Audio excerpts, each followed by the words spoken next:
Good evening, ladies and gentlemen. My name is Lia Genovese and I am a member of the lecture committee.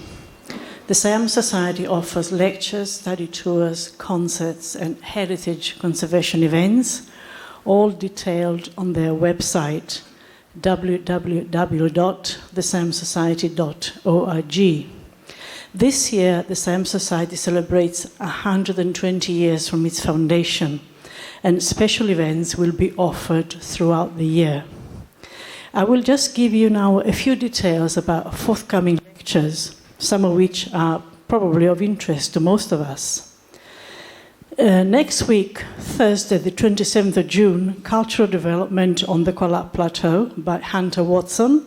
That will be, all the lectures are in this room, generally on a Thursday, starting at 7 p.m.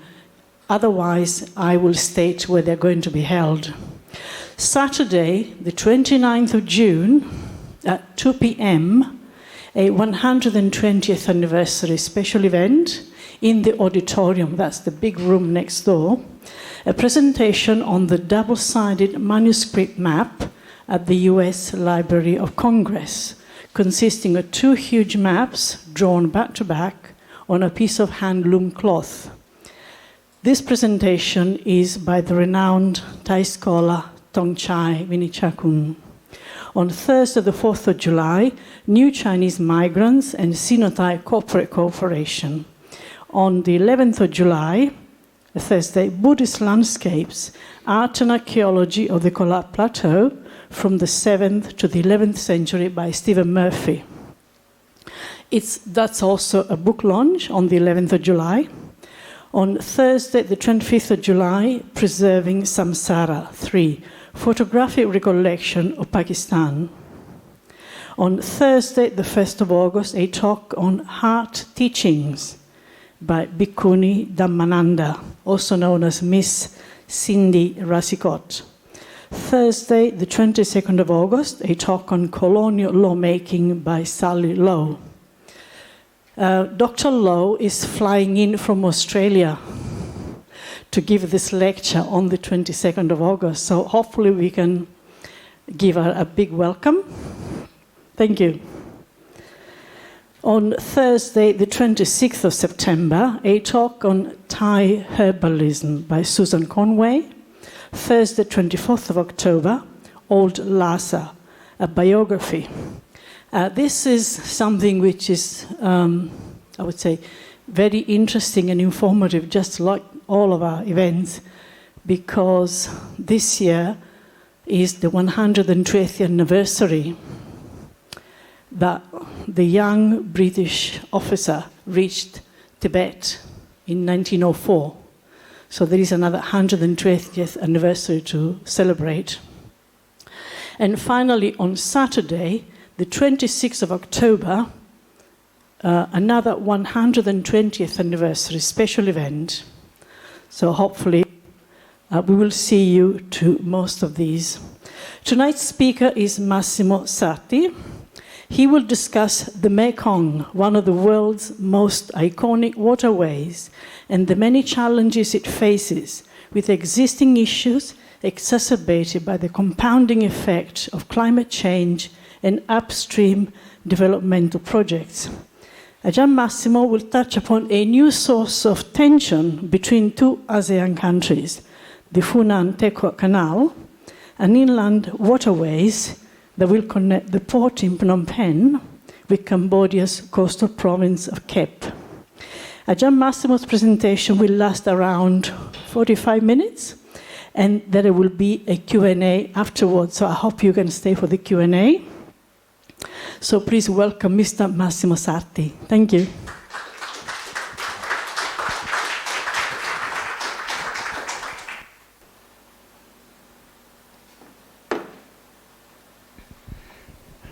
Ladies and gentlemen, good afternoon, good evening.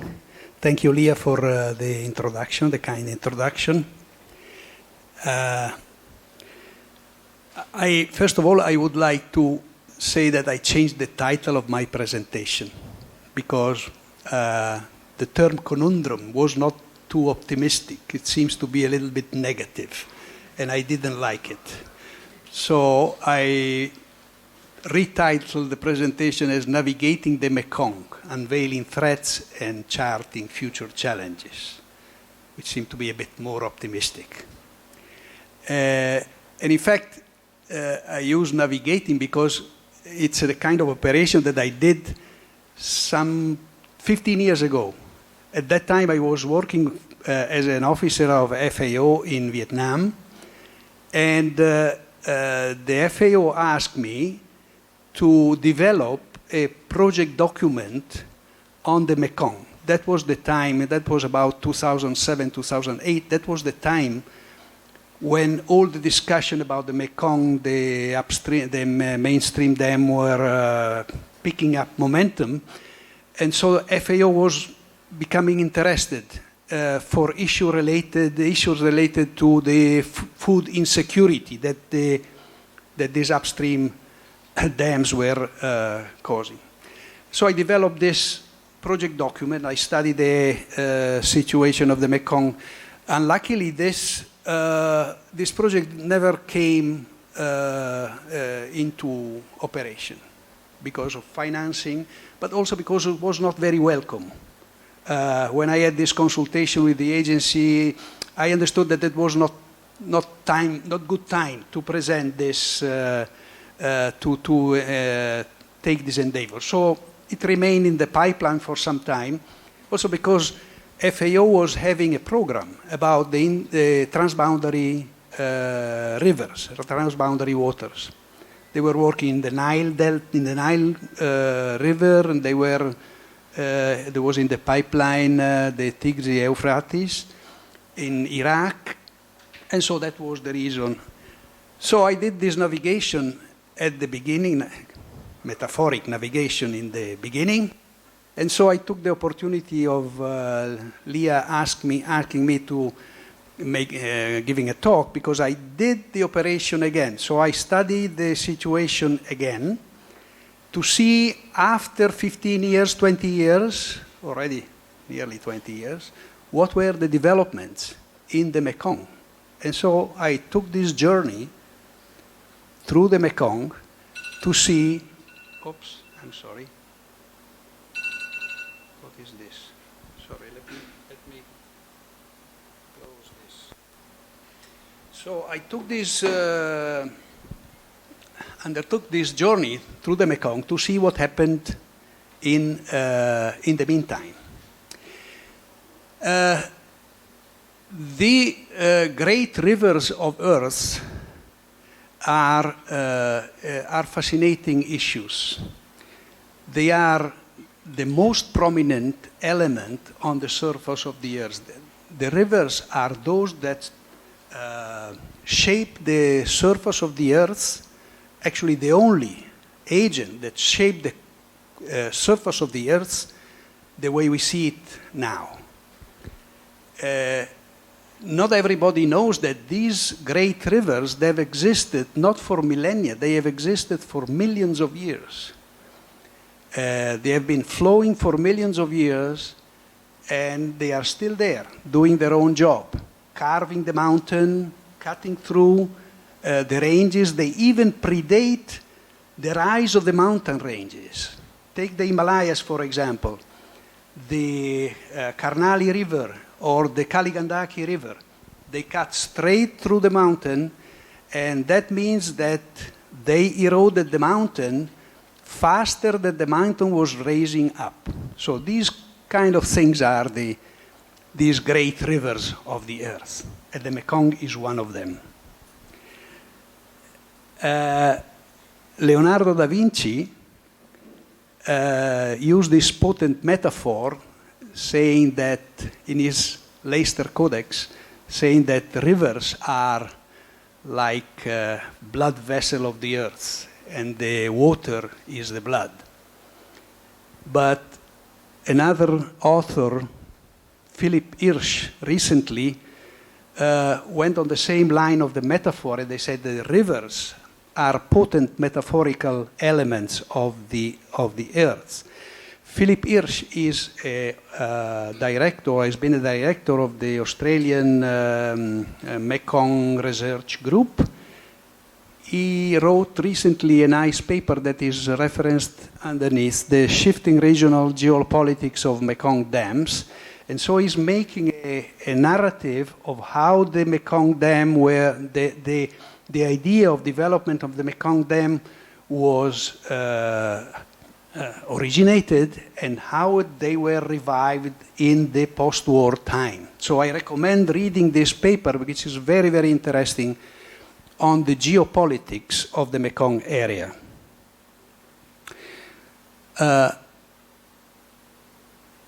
Having said this, we have to start our journey from the Tibetan Plateau. The Tibetan Plateau is called the water tower of Asia. All the Asian rivers have origin, they originate from the high Tibetan Plateau, 5,000 meter height.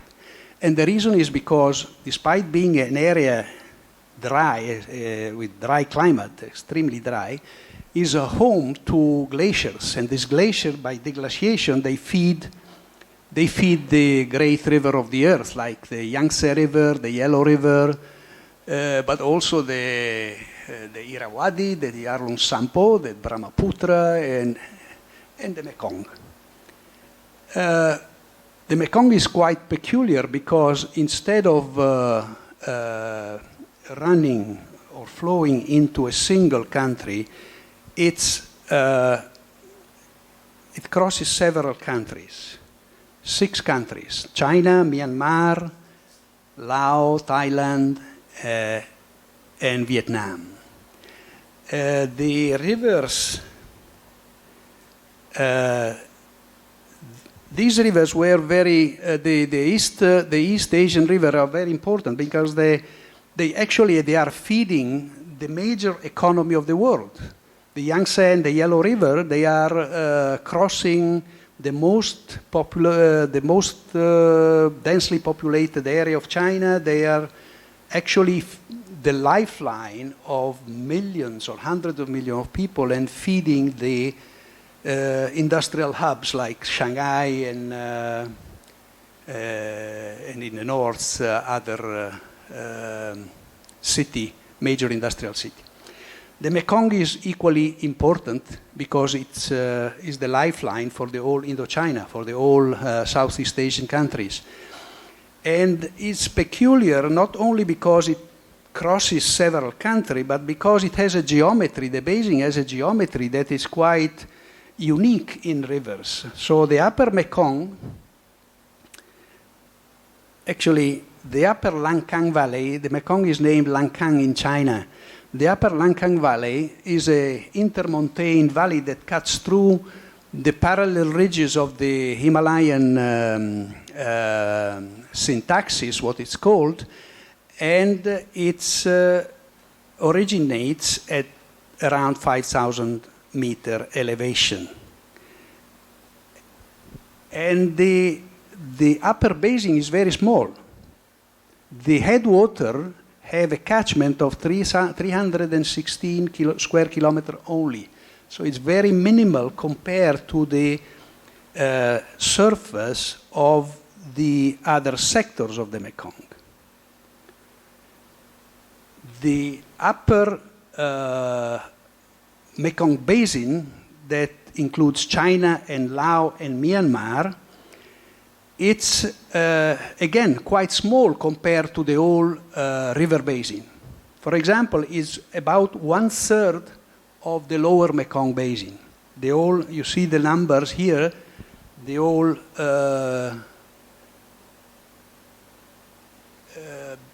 Mekong basin is 795,000 square kilometers. Here is 1/3 only. So it's quite small compared to the whole basin.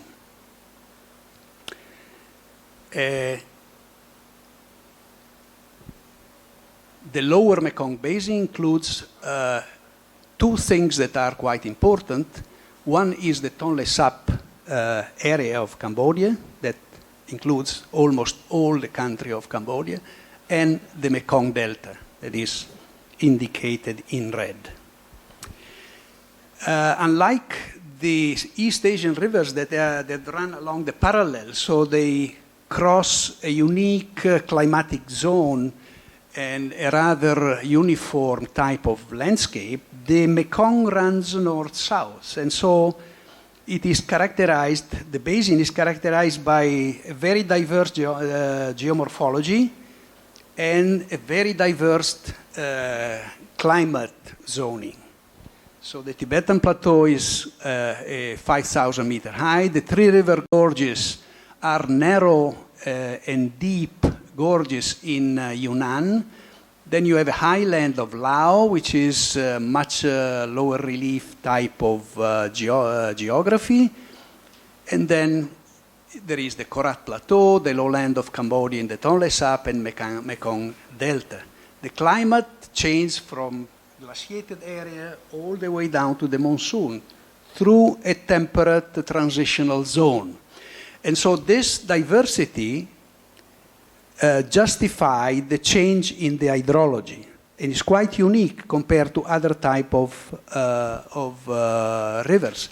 What makes unique also is the Tonlé Sap of Cambodia that has a specific type of hydrological cycle that that is going to affect communities of that country and even the economy. So the diversity of climatic zones and landscape morphology or geography justify the diversity of water supply. If you look at this table, if you can look, the upper Lancang in China is contributing only 16% of the whole water. So it's a trivial amount compared to what is the production, what is the input of the lower Mekong catchments. In particular, again, the Tonlé Sap contributes or has a budget of 9% of the whole amount, but most of the contribution to the Mekong comes from the tributary basins in Thailand and Laos and Vietnam. In particular,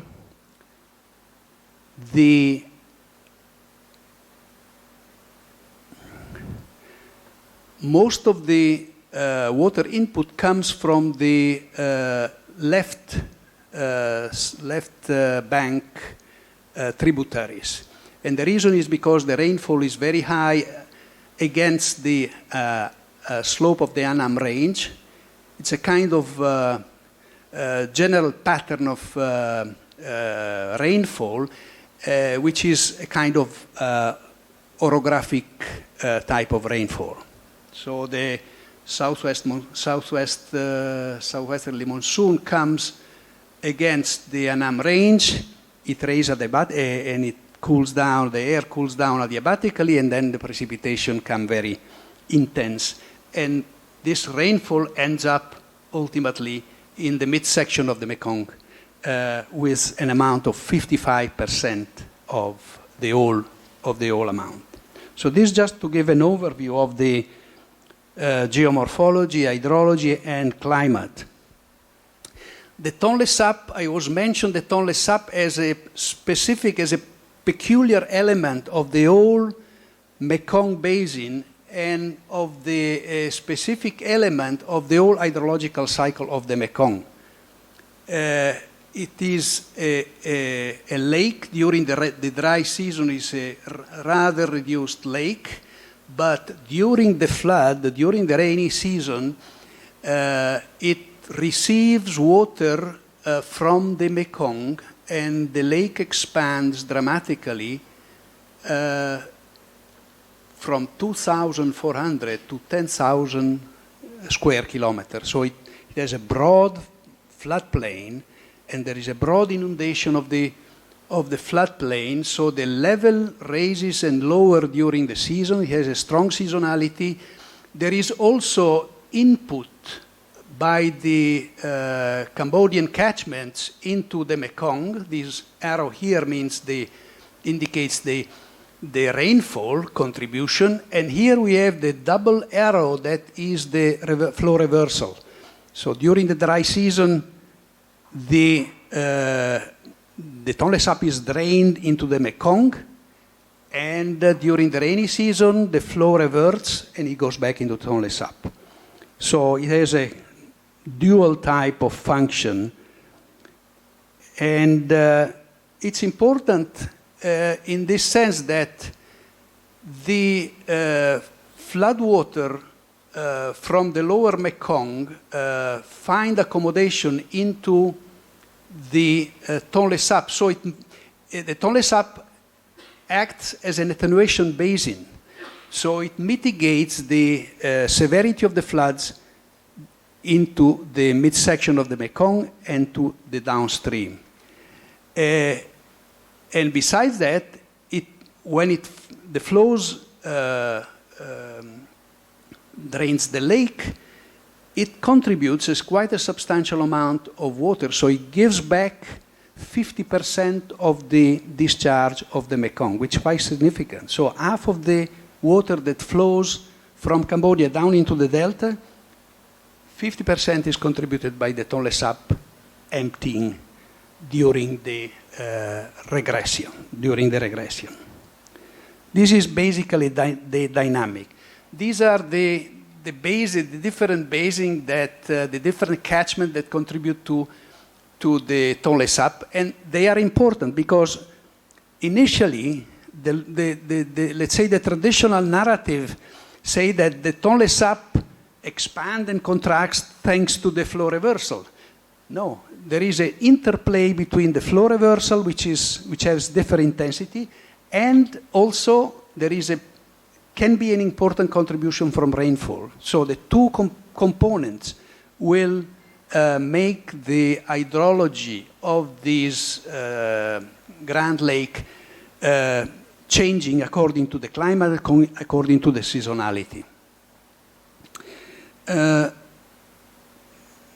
The upper delta set of catchments is less important. They contribute not so much with respect to the other catchment because it's a very urbanized area. And I don't make a long story about this. But just to mention the importance of the rainfall contribution into the Tonlé Sap, and we will see later what is the game that is played on this lake.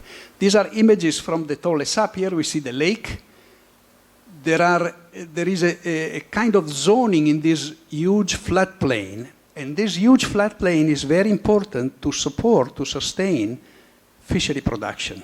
Fishery production is one of the main issues that are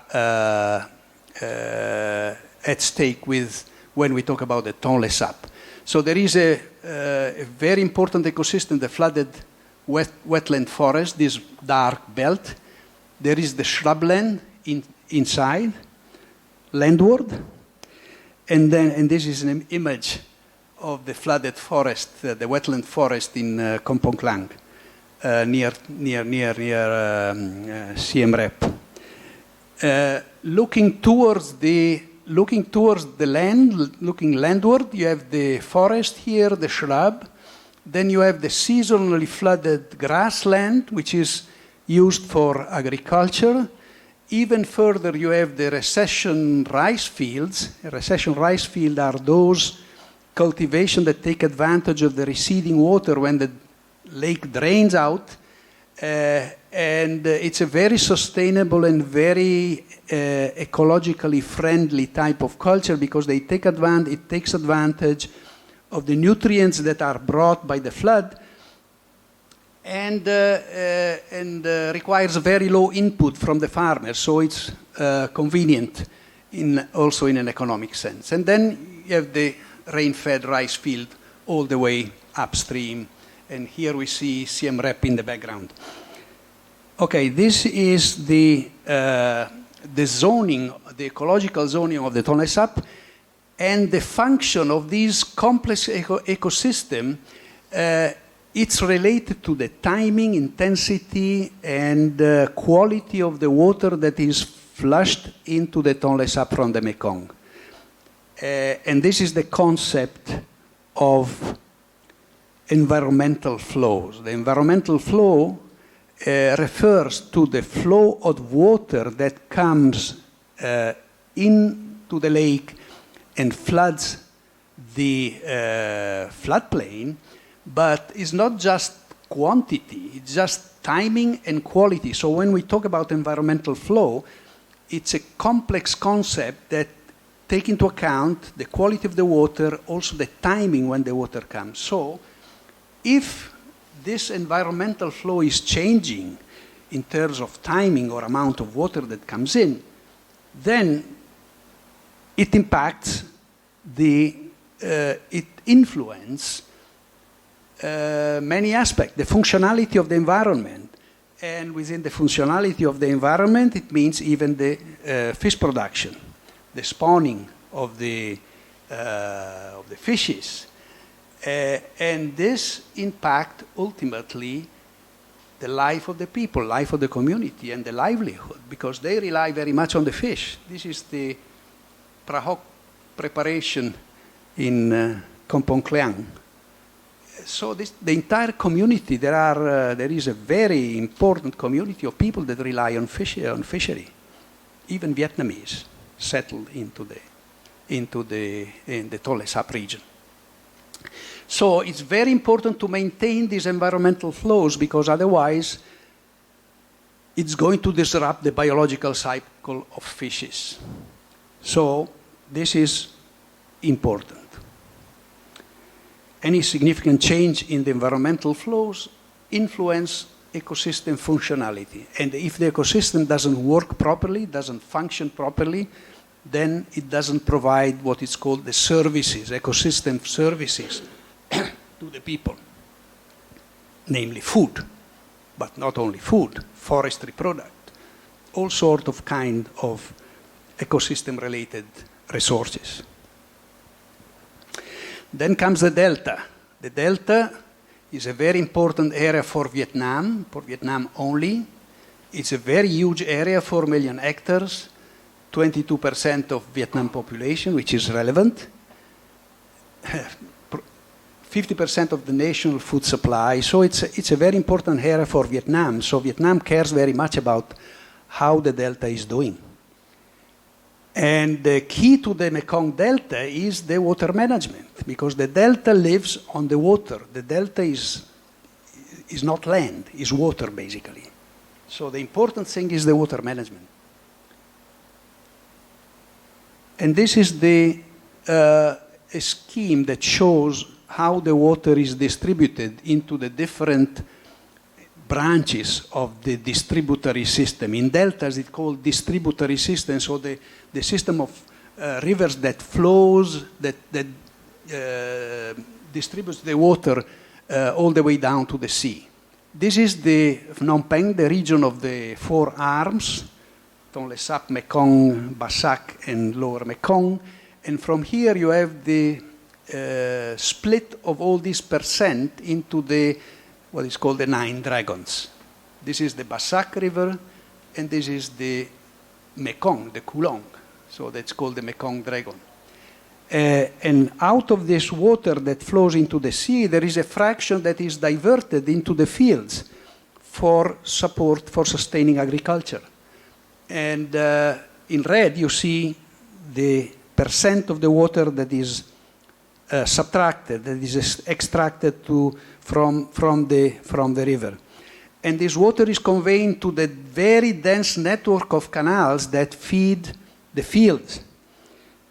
2 million hectares of rice paddy in the Mekong Delta. And these canals date back to the first millennium. So some of the canals are very old. And here in this map by Maleret, 59, you see some track of what have been reconstructed as being the canal dating back to the 200 CE. Part of this canal are or one of these canals, is the Funan Canal. And here comes the issue of the Funan-Teco Canal. In an interview, the deputy minister of Cambodia said, the Funan-Teco Canal that we want to build is an old canal, always active, and we are simply reviving this old canal that is an historical canal that we are proud of. It's not really, it's partly true and partly a lie, because the Funan-Teco Canal runs in Vietnam, and doesn't lead from Phnom Penh.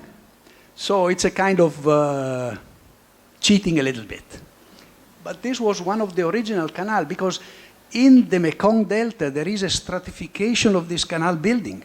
So they are not built all of a sudden. They started to be built in the 19th centuries, and one after the other they have been layered one on top of the other to support agriculture and water transportation. So this is all. The delta, vulnerability of the delta, of the Mekong Delta. The Mekong Delta is not very lucky type of device because is a destructive delta. This has nothing to do with the intervention of humans. It's a destructive type of delta because of natural reasons.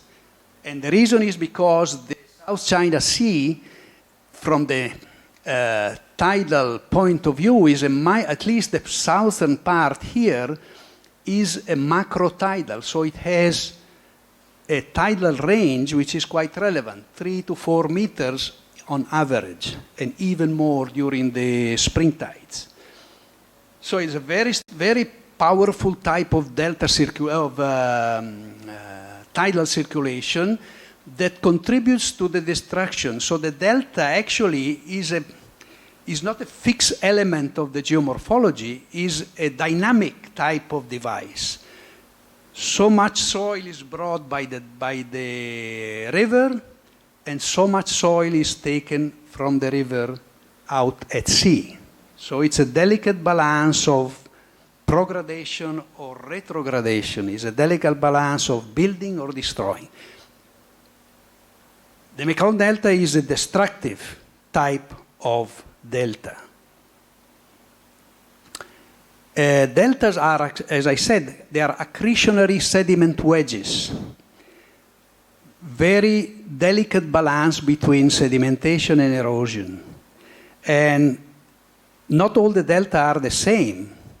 The architecture of a delta is controlled by different parameters: sediment supply, sea level fluctuations, subsidence, lowering of the ground as a consequence of crustal deformation or compaction of the sediment, coastal energy, strong tides, weak tides, strong waves, longshore transport, and cross-shelf transport. So different kind of parameters that interplay among each other give the origin of very different type of delta. Some of them are very constructive, like the Mississippi Delta here.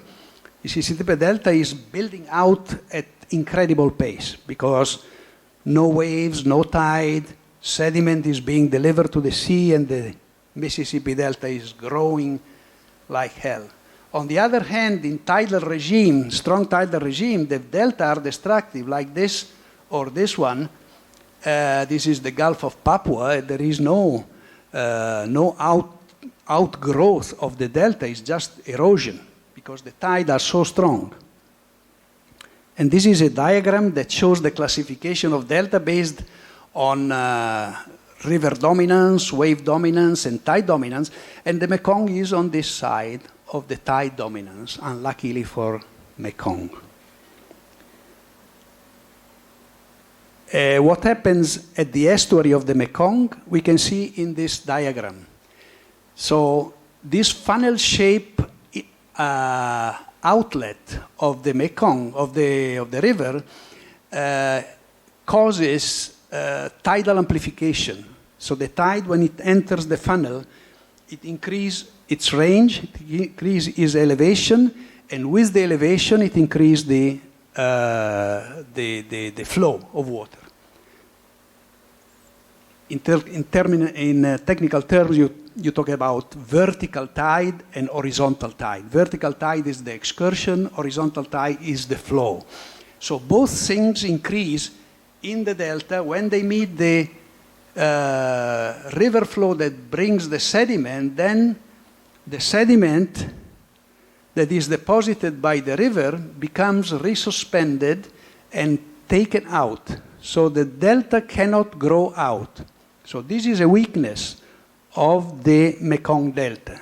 So the sediment doesn't stay, doesn't contribute to build land, but it's brought out in the South China Sea. And this we'll see later. It will become very dramatic in the case of reduction of the sediment supply because of the dams. And so one consequence that affects the stability of the delta is the salinity intrusion that affects the agriculture, is the salinity intrusion. This is an image of how the salinity was in 2005, and then coastal erosion, because the sediment is brought out to the sea without opportunity to sit and form the coastline.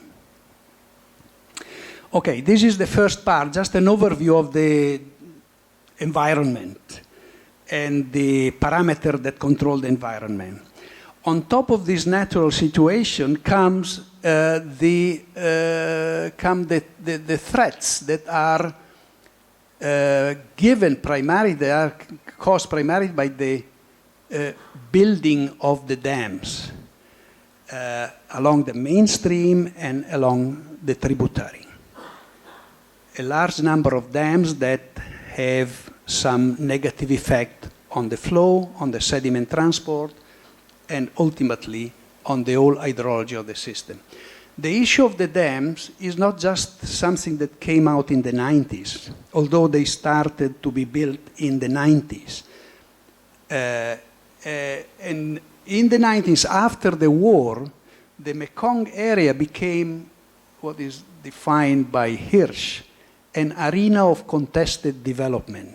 So all the country wanted to develop as much as they could based on their national priorities. The peacetime following the war in the area provided opportunities to boost socioeconomic development through investment in regional infrastructure, including the dams.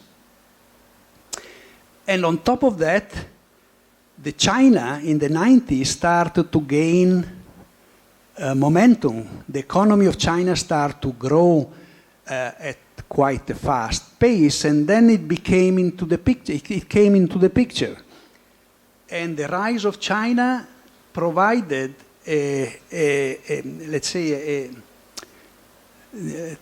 triggered the expansion or the development of the hydropower projects.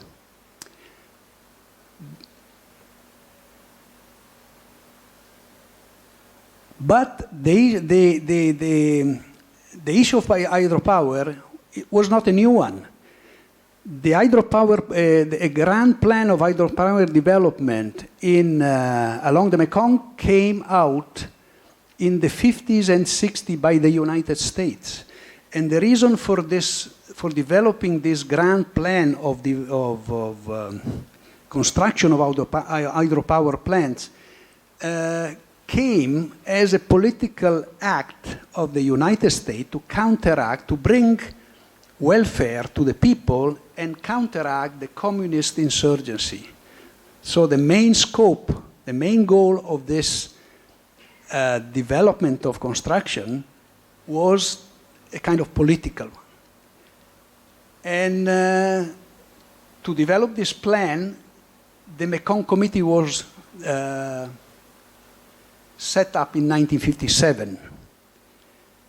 And then the Cold War came, and the Cold War context suspended any possibility of action on the Mekong, because that became a theater of a range of conflicts. the Vietnam War, the Khmer Rouge withdraw from the Mekong Committee. And so there was a period of suspension of this grand plan for development of hydropower plants. And during this time, there was the suspension of the Mekong Committee, so it became inactive. So this is just in a nutshell what is the development of the... And then in 1951, the first dam, the Namgun 1, on the one of the left tributaries in Laos was built under the auspices of the Mekong Committee, at that time active. In the 1990s, then as I was saying before, the peace came, and the peace boosted the socio-economic development of the whole region. And then the old idea of the 50s and 60s of the United States was revived, also thanks to the income of the China as a game player. In 1995, the Mekong Agreement was set up, and the Mekong Committee was renamed as the Mekong River Commission, and from that time it was maintained operational till these days. Thanks to the activation of the Mekong River Commission, there was a formal compliance of the Lower Mekong countries to enact the integrated water resource management in the whole basin.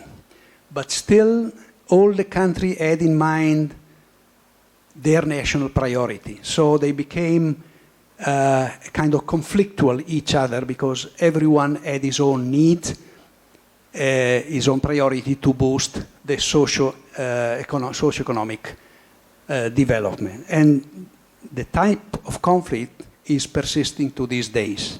Countries want to implement their own priorities, and here comes the debate about the mainstream dams, the Funan-Teco Canal, because there is this kind of disagreement and conflictual situation.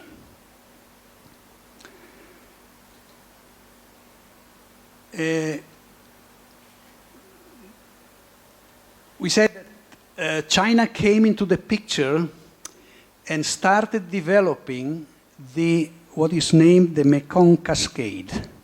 So the China in the 90s started developing a set of something like 10, 12 dam along the mainstream. This is the location of the dam. Part of them, they are implemented and operational. Some are planned, but it's a very dense network of mainstream dams that have sparked controversy among the countries of the Lower Mekong Basin.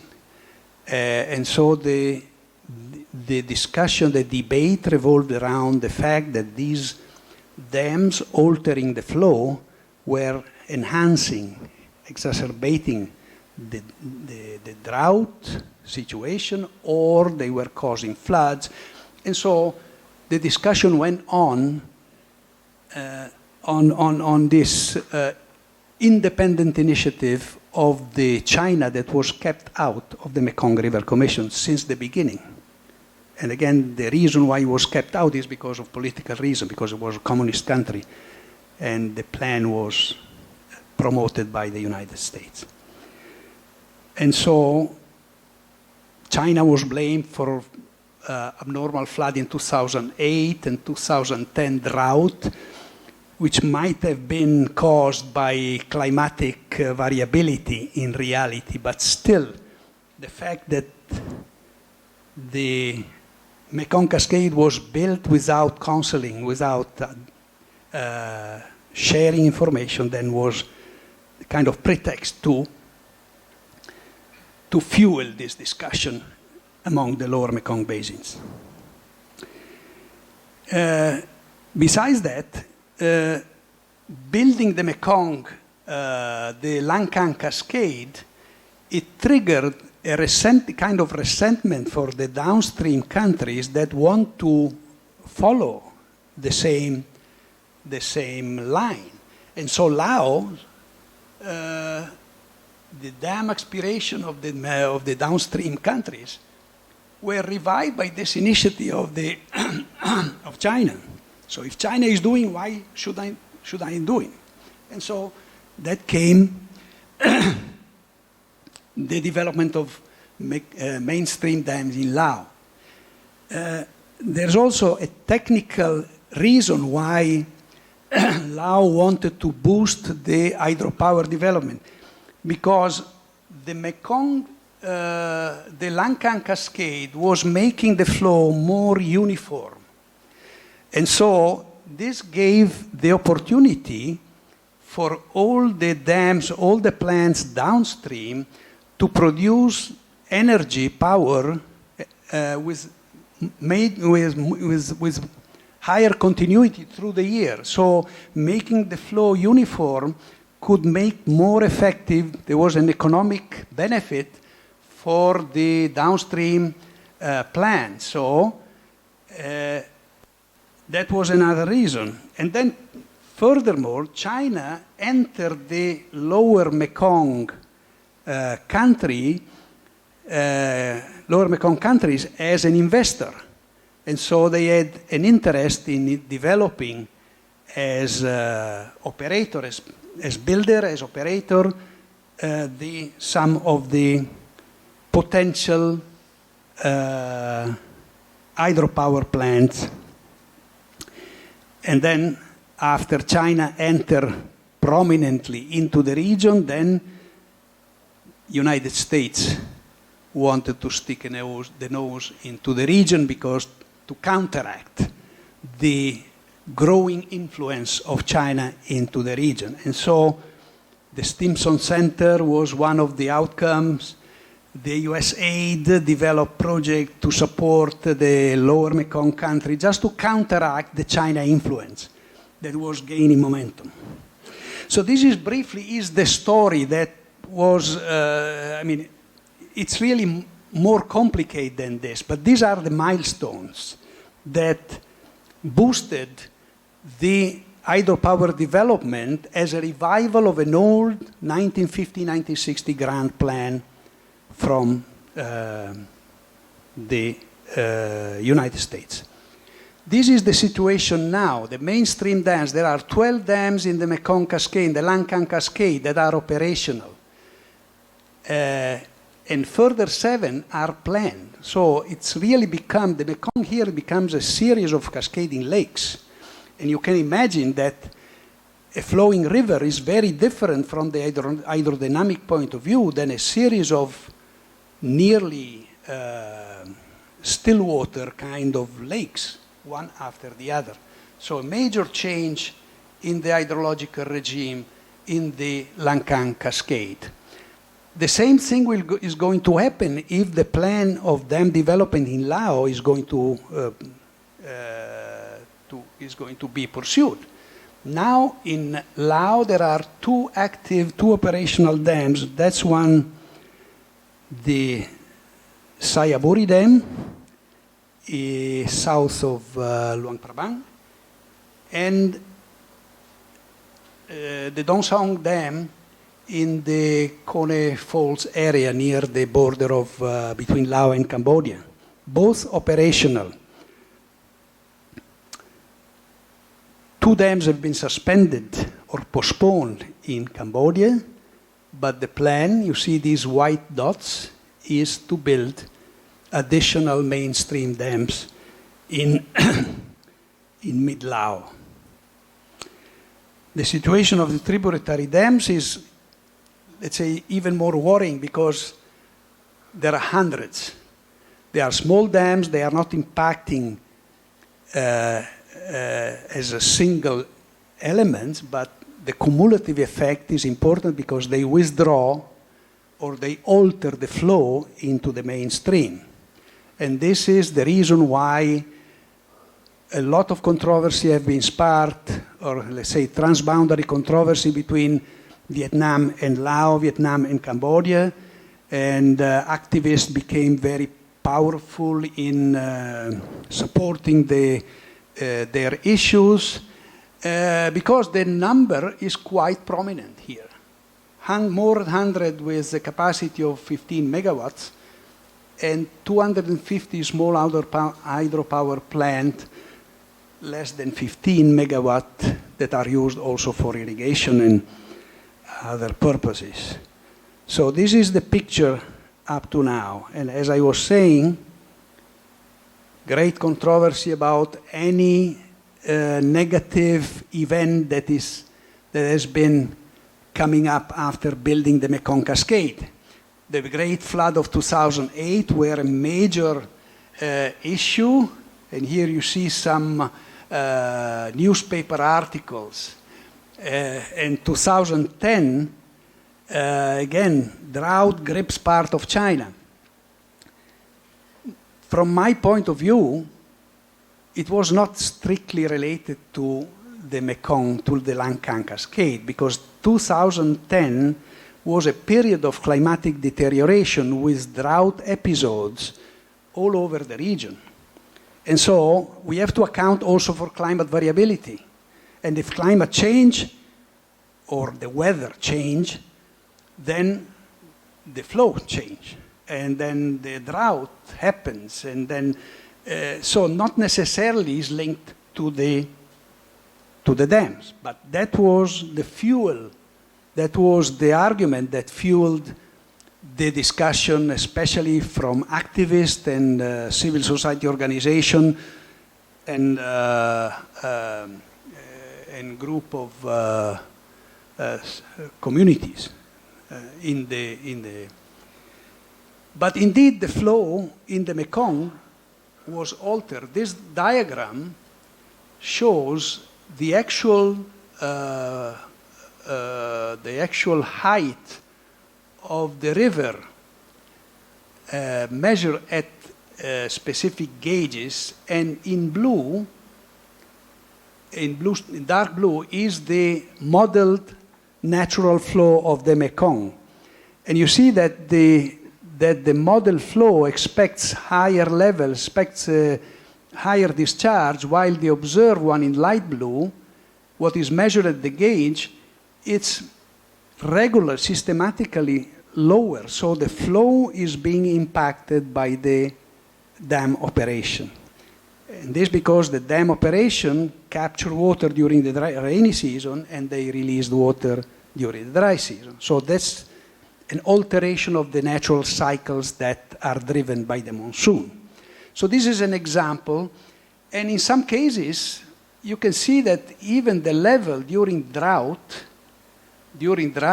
episode in 1920, which is another period of climate deterioration, during these drought episodes, then the level dropped quite worrying. The crop dropped dramatically in a kind of worrying way.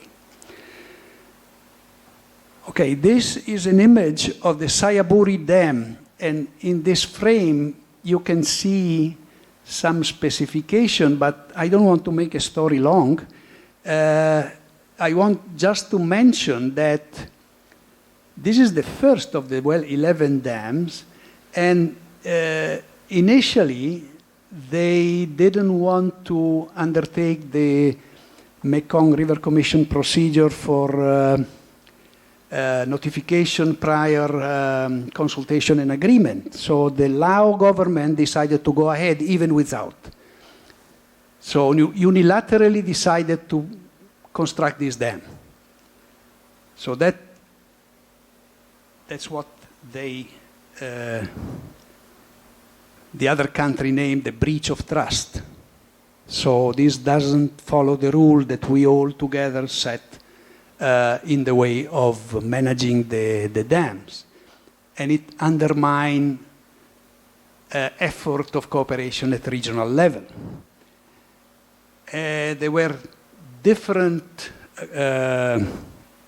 issue related to the Sayaburi Dam about human rights abuse, the ineffective fish ladders or fish passage, ineffective way to let the sediment go. And then there were a lot of year-long controversial issue that allow to modify the original project, but the dam is operational now. Another dam which has been criticized quite significantly was the Don Sahong Dam. Again, I don't want to make a long story, but the Don Sahong is this is the Kone Phafeng Falls, that is the rapid along the midsection of the Mekong at the Cambodia-Laos boundary. The Don Sahong, the U Sahong channel, is the only one that has no rapids. So it was a preferred passage for the fishes. And it's an area of high biodiversity. It's also in the deep pool next to the Husong channel, there are the Irrawaddy dolphin that could be affected by this construction. Whatever, the operation was started in 2006, and again, the construction was done as an independent initiative from the Laos government. That was, there was an aggressive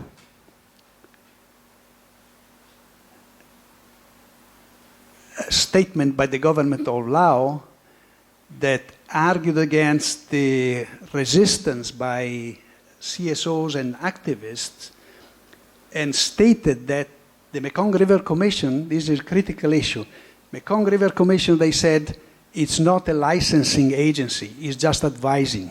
They advise, but we follow our own priority. So they went ahead without any prior notification. Actually, they accepted prior notification,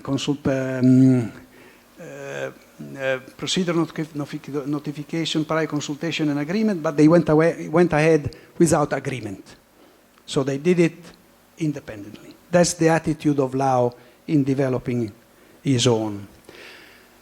And then comes Vietnam, the 3S rivers that are tributary of the Mekong on the left bank, the Sekong, Sesan, and Slepok River that get together in Stung Treng, Cambodia. They are shared, the catchment is shared between Vietnam and Laos and part of Cambodia. And Vietnam is doing, again, like Laos is doing whatever he likes, Vietnam is doing the same. In the Vietnamese part of the catchment, they are operating dams. The Yali dams in the Sesan River has been, this is an image of 2004, the Sesan River dry because during this period of drier climate, during 2019, 2021, 22, has been a period of persistent drought. Then they captured the water, they didn't release. And so the Sesan River was left dry and then sparked great controversies among the communities, and they developed a community advocacy group, which is the 3S protection network. Lot of discussion. What the Vietnam did also, even more serious, they have 2 dams in the area of Aloi next to where I live, in Hue. They have 2 dams that were originally on a tributary of this of the Sekong, and then they diverted the flow from the Mekong into the South China Sea. So they capture water from the headwater and they diverted towards, which is kind of kind of worrying because, they are damaging their own delta. But, the right hand doesn't know what the left hand does. And so they do kind of controversial actions, so to speak. So, a lot of discussion even on the how we are doing with the time. Okay, we have discussed about the Tonlé Sap. I go quickly through the Tonlé Sap. Tonlé Sap is the area that expands as a consequence of the reverse flow of the Mekong, and additionally as a consequence of rainfall into the Cambodian catchments. I just go quickly. What happened to the dam operation upstreams to the Mekong flood pulse? That Mekong flood pulse is the episode that brings water from the mainstream into the floodplain. If this is a normal flow and the peak of discharge is represented here during the peak of the rainy season, then dam operation tend to flatten down this curve. Flatten down, it means that the dams upstream, they capture water during the rainy season and they release it, so they fill the basin when it rains and they produce hydropower when they release the water during the dry season. So the water become the amount of water that is withdrawn is this red area, but it's distributed, so the water doesn't go anywhere. It's simply distributed in a different way along the year. So you have higher level at the beginning of the dry season, power production, and then you have a shift back in the flooding, in the flood pulse, so to speak. Okay, this alters very much what is the biological cycle of fishes. So if you shift the time of flooding, then it doesn't match what fish like to reproduce, to spawn, and so this is the major impact on the hydrology. So flattening the profile of the discharge. And there is one more thing that is worthwhile discussing. There are several impacts of these changes in the flow regime, but what I would like to discuss first is that I skip a little bit of this. Okay. This is an interesting aspect that relates to the hydrology of the Tonlé Sap. In yellow, you have the actual height of the discharge at the Prag Dam gauge near Phnom Penh. In blue is the model discharge of the Tonlé Sap, given that there is no reverse flow. And so the mismatch between these two curves let us calculate the amount of water that is flowing inside when the level is higher, or the amount of water that is flowing out of the Tonlé Sap as a result of draining of the rainwater when the yellow curve is below the blue one, below the modeling. And so this black area is the volume of water the volume of rainwater that is flowing out of the Tonlé Sap, and the gray area is the volume of water that is entering the Tonlé Sap as a consequence of the reverse flow. If we apply this theoretical, well, not so theoretical because it refers to 2004, 2005, but if we apply this mechanism, if you got this point, and we extend to the 2 decades based on the time series of discharge of the Mekong River Commission. And here you have the same yellow observation level. You have the modeled blue, and you have the gray area, you have the black area. The gray area is very compressed, but it's the same as we've seen before. The gray area is the reverse flow entering the Tonlé Sap. The black area is the outflow in the lack of the Tonlé Sap reverse flow. And so you can see very clearly that starting from 2008, 2012, that is when the 2 dams, the Siawan Dam and Nosa Dua Dam in the Mekong Cascade, enter the operations. You see that there is much less intense reverse flow that is feeding the Tonlé Sap, and there is much more prominent outflow of the Tonlé Sap, of the rainwater from the Tonlé Sap. So this is a boundary between a natural flow before the dams, and this is the perturbation that the dam caused in the hydrological budget of the Mekong Tonlé Sap system. So this is the effect of dams.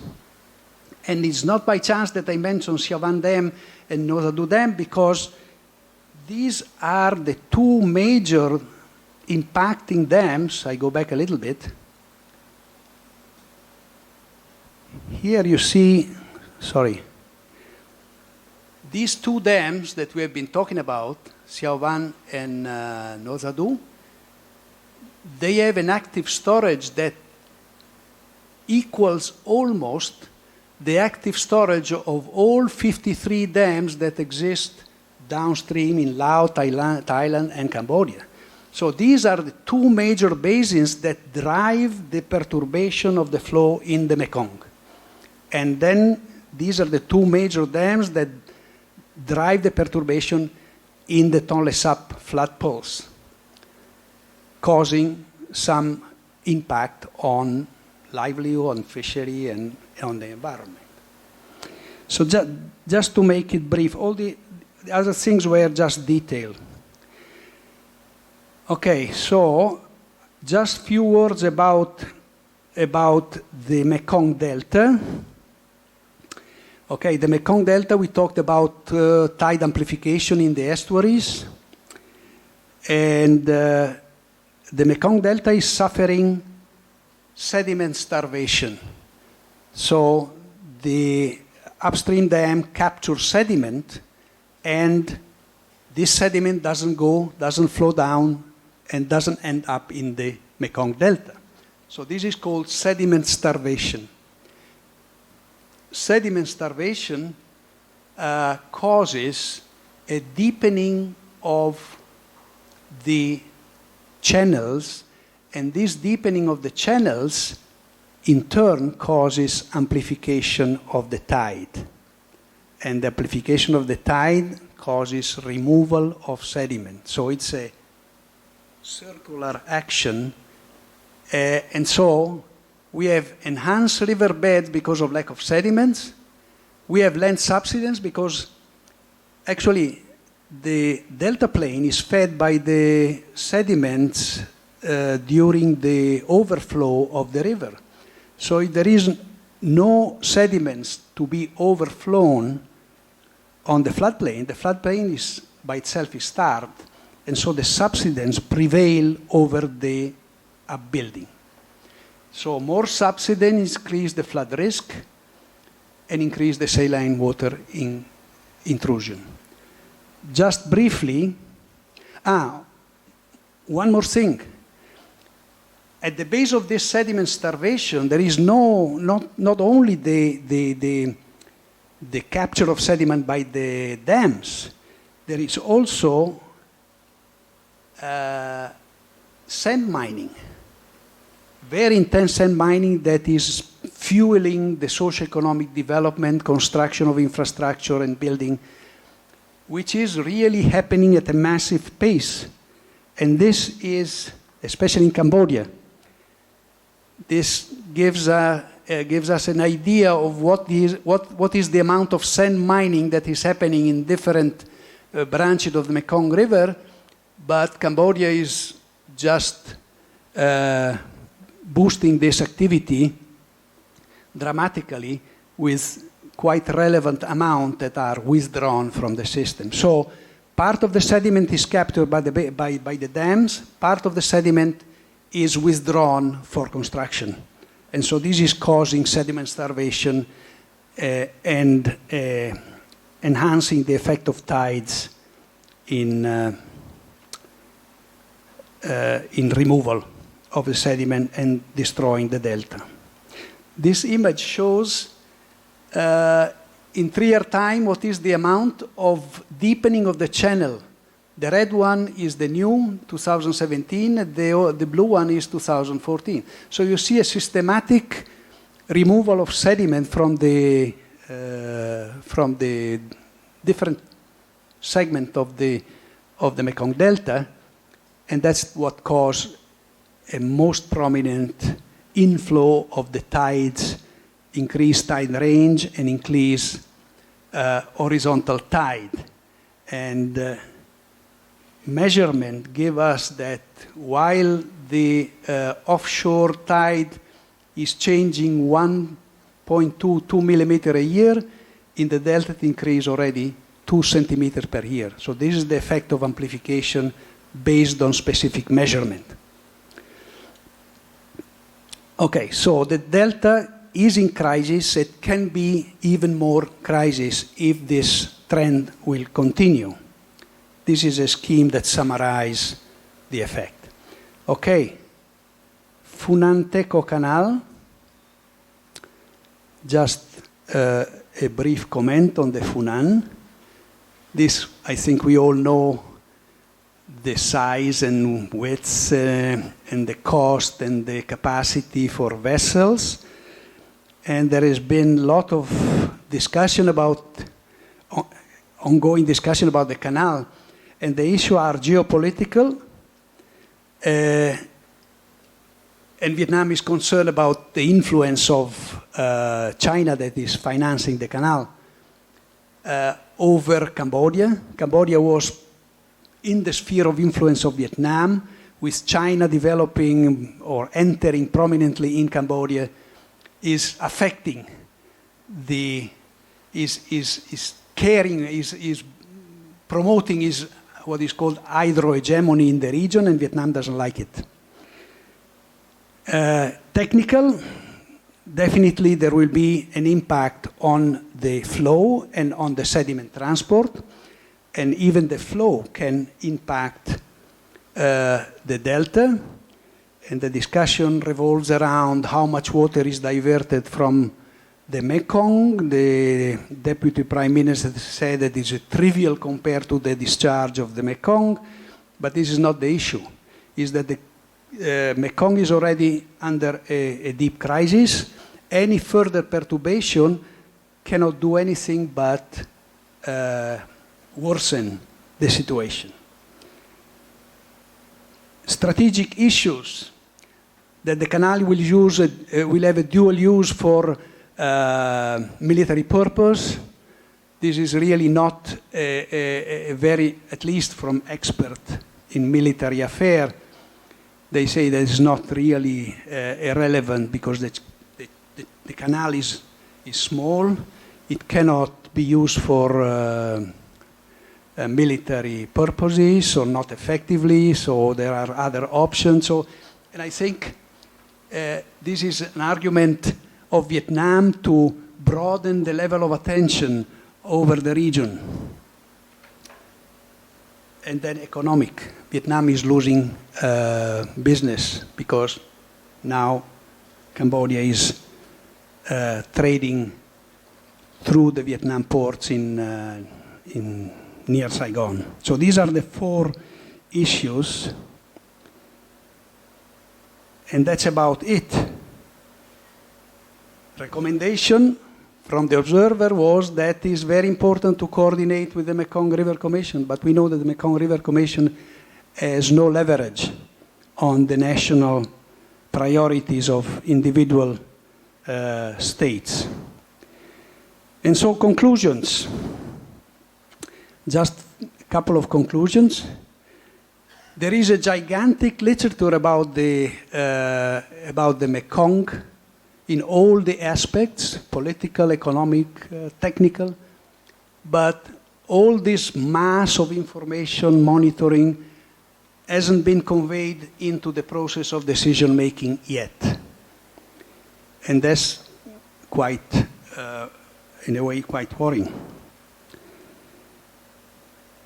Despite the scientific evidence and impacts of hydropower on food security, on fishery, on the environment, again, the investment on hydropower are still going ahead. There is no options for a moratorium of dams that has been talked about, not yet.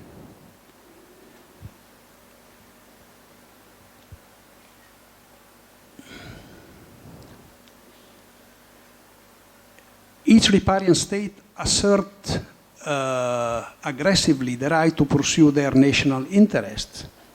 And so, until there is an agency that has a power to control at basin scale, I mean a basin authority at the basin scale, all the intervention, then is not going to, there's not going to be any significant change in the attitude.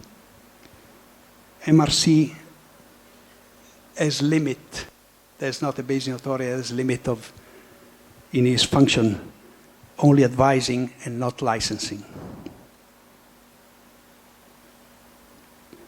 So I conclude saying that the Mekong Basin, the way we look at the situation today, the Mekong Basin is facing what is called a tragedy of the commons at regional level.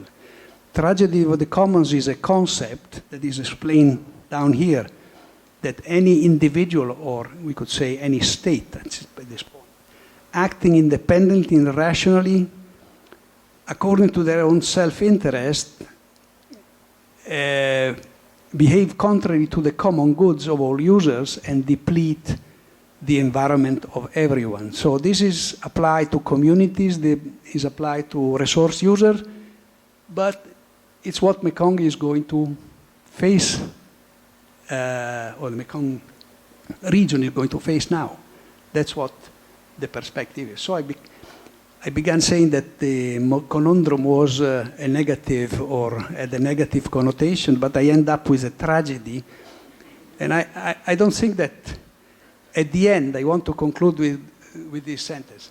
The Mekong will change.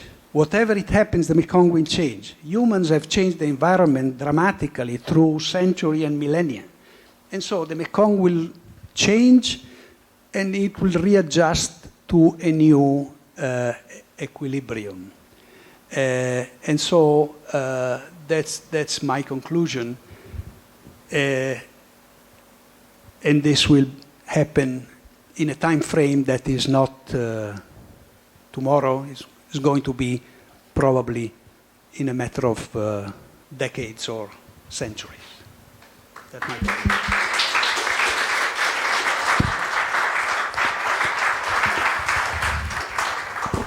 Thank you very much. Thank you, Massimo Sarti. We can take 2 or 3 questions, so please raise your hand and we'll bring you a mic. There's a question at the back, 2 questions at the back.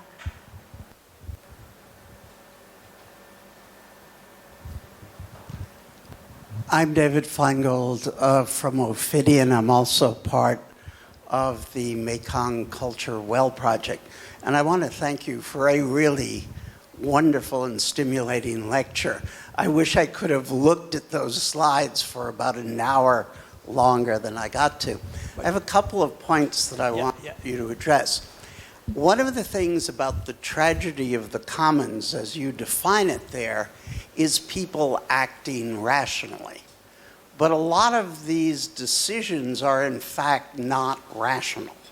So for example, with the Luang Prabang Dam, it's being built in a geologically unstable area next to a World Heritage Site which is responsible for most of the tourist economy of Laos.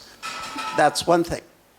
And I'd like you to comment on that. And then one other thing is, having done a large amount of work with fishermen in the Tonlé Sap, one of the things that's happening, you do point out very correctly that the lack of the differences in flow is really affecting fish production. And World Bank estimates that something like, I think it's 48% of the animal protein in Cambodia comes as a result of the Tonlé Sap. The other thing that's happening is the fishermen are now using nets with too small diameters.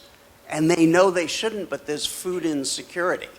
So you have what I call defined cultural criminality, where what they're forced to do makes it a violation of Cambodian law. So if you would like to expand on some of the very interesting things you said about the Tonlé Sap, but first the Luang Prabang Dam. Thank you for your comments.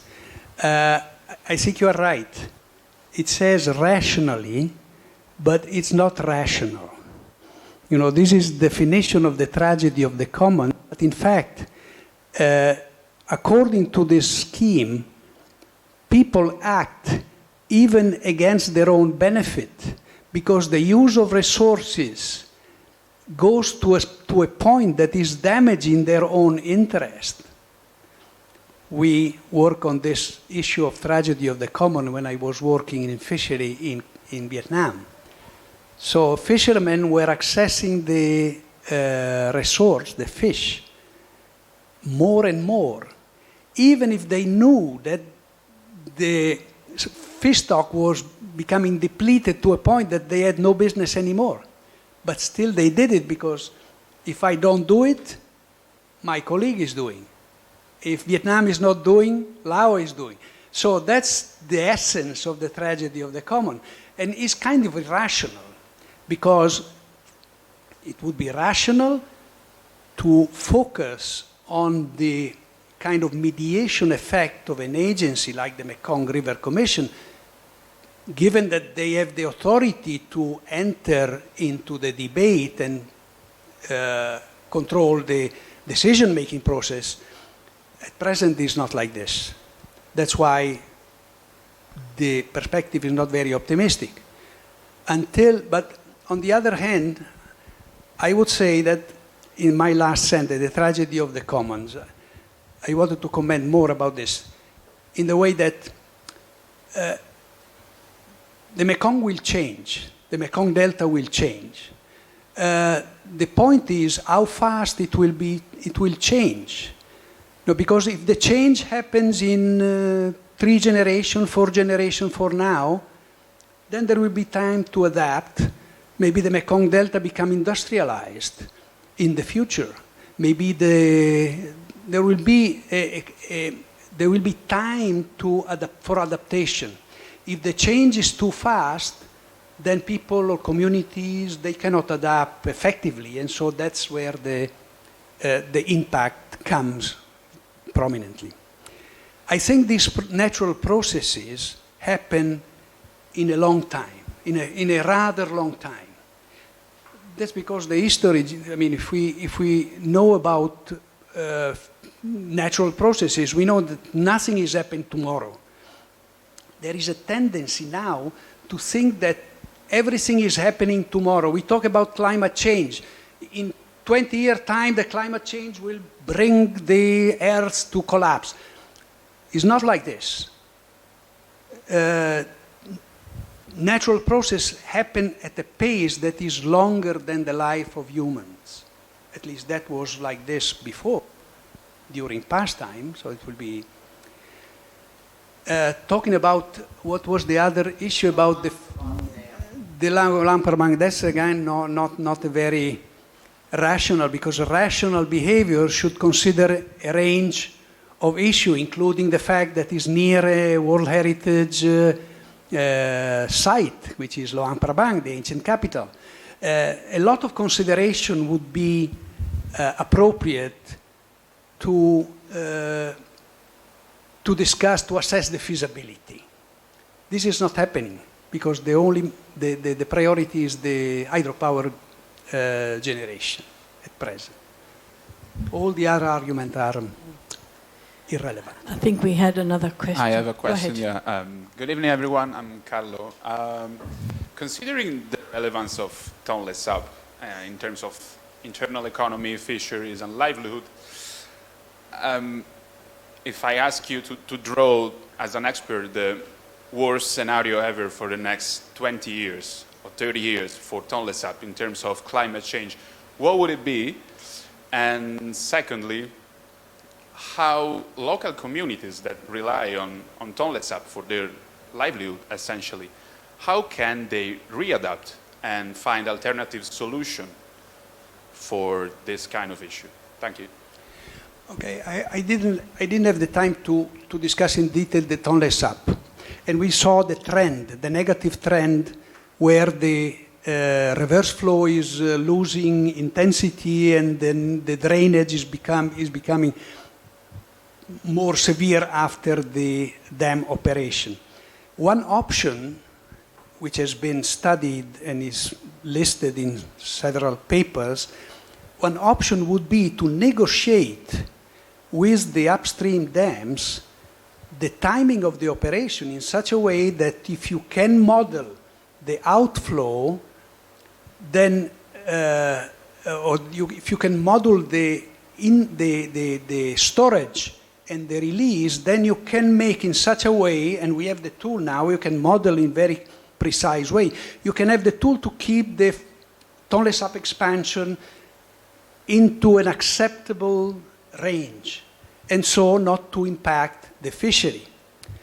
But if there is no this kind of negotiation, if the purpose is to produce independently, to produce hydropower independently from what is going to happen downstream to the environment, to the fishery, to the sediment, then the situation will become worse. So there is a tool, there is a technical tool to regulate storage and release to keep the Tonlé Sap safe.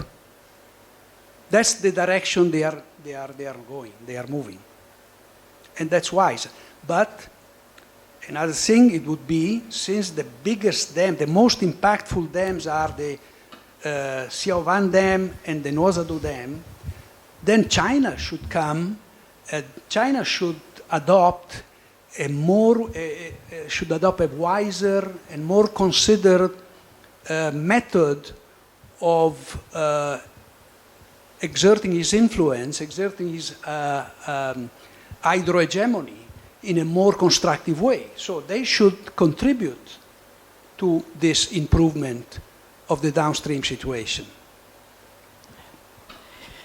I think we have to bring the evening to an end now because we are running over. It's been a very stimulating presentation, but Ajahn Massimo is available for another question if you want to quiz him after the end of this presentation. So I would like to say a huge thank you for a very detailed presentation, which must have taken you quite a while to put together. So thank you very much, Ajahn Massimo.